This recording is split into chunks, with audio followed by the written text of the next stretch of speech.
We spend so much of our lives rushing toward a future that never quite arrives, convinced that meaning exists somewhere ahead of us, just beyond the next achievement, the next relationship, the next version of ourselves. And yet here you are, listening now, breathing now, alive now, and this moment is quietly asking for your attention, not because it needs improvement, but because it is complete already. And the great illusion we live under is the belief that life is something we must conquer, rather than something we are already participating in effortlessly, like a dance that has no destination other than the movement itself. And when you really stop and listen, not to the noise of the world but to the silence beneath it, you may notice that your anxiety is not caused by reality itself, but by your resistance to it, by the constant inner dialogue that says this moment should be different, I should be different, life should make more sense than it does. But what if confusion is not a flaw but a feature?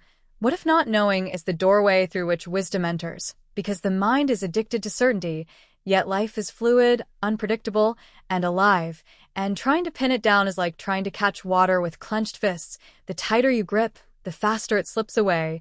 And so we build identities, labels, roles, stories about who we are, believing that these constructs will give us stability. But they are like masks worn in a dream, useful for communication but disastrous when mistaken for the self.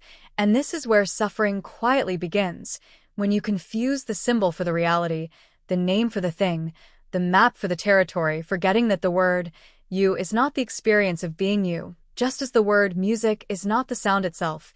And in this forgetting, we become strangers to our own existence, standing outside ourselves, judging, comparing, measuring, always trying to arrive somewhere other than where we are. And yet the irony is beautiful, because the self you are trying to improve is the very process doing the improving. The seeker is what is sought, the dancer is the dance, and there is nothing fundamentally wrong with you that needs fixing before you are allowed to be present, peaceful, or whole, because the universe did not make a mistake when it made you. It made an expression, a gesture, a temporary but exquisite pattern of energy that can only exist once in this exact way. And the tragedy is not that life is short, but that we spend so much of it absent, lost in mental noise, rehearsing conversations that never happen, regretting moments that no longer exist, and fearing futures that are entirely imaginary. And so the invitation here is not to escape the world, but to see it clearly, to recognize that what you call I is not a separate observer trapped inside a body, but an event happening within the totality of existence, just as a wave is not separate from the ocean, even though it appears distinct for a moment, rising, falling, dissolving back into the whole. And when you truly see this, not as an idea but as a felt experience, the fear of life softens, because you realize you were never standing on the edge of the abyss. You are always the abyss looking at itself. And this changes how you relate to effort, ambition, success, and failure, because you stop trying to control life as if it were an enemy or a machine that must be optimized, and begin to cooperate with it as a living process, trusting that just as your heart beats without your instruction and your lungs breathe without your supervision, there is a deeper intelligence moving through you that knows how to live if you stop interrupting it with constant doubt. And this does not mean you abandon responsibility or intention, but that you act without the crippling belief that your worth depends on the outcome, because the universe is not grading you. It is expressing itself through you, and the need to prove yourself relaxes when you see that existence itself is already an affirmation.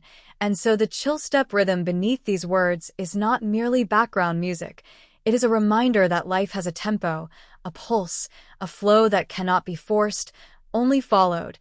And when you synchronize with it, even for a moment, something inside you unclenches, the jaw loosens, the shoulders drop, the breath deepens, and you realize that peace was never hidden, only overlooked, because it does not shout, it whispers.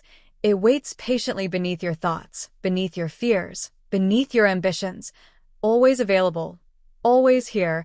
And the most radical act in a culture obsessed with productivity is to simply be present without justification, to sit with yourself without distraction, to allow silence to speak. And in that silence, you may notice that you are not a problem to be solved but a mystery to be lived. And mysteries are not meant to be rushed or conquered. They are meant to be explored with curiosity and humility. And so rather than asking, what is the meaning of life, you begin to sense that life is the meaning, unfolding moment by moment, breath by breath, sound by sound, and the more deeply you listen, the more you realize that you are not behind schedule, not broken, not missing something essential, because the universe is not going anywhere without you. It is happening as you right now. And when this understanding sinks in, even briefly, it brings a quiet joy that needs no reason, a calm that does not depend on circumstances, a freedom that comes not from escaping the world, but from seeing through the illusion of separation. And as this hour flows onward, let the music carry you not toward a conclusion, but deeper into the present, where nothing needs to be added, nothing taken away, and you are free, not because life is perfect, but because you no longer demand that it be anything other than what it is, and in that acceptance, paradoxically, everything changes.